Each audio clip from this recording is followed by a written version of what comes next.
How to use Getreal function in Autolisp. Solution. The Getreal function pauses for user input of a real number and returns that real number value. The real numbers like 1, 2, 3 and so on.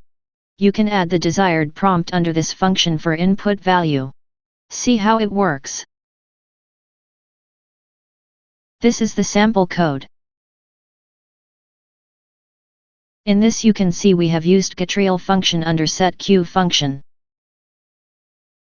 And the value of Getreal function is stored in the a variable.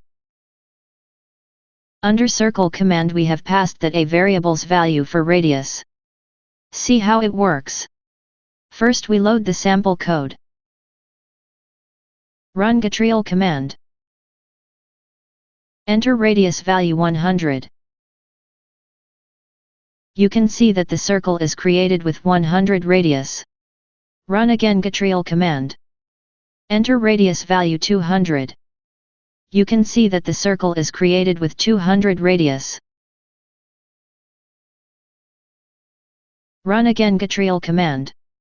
Enter radius value 300. You can see that the circle is created with 300 radius. Thanks for watching.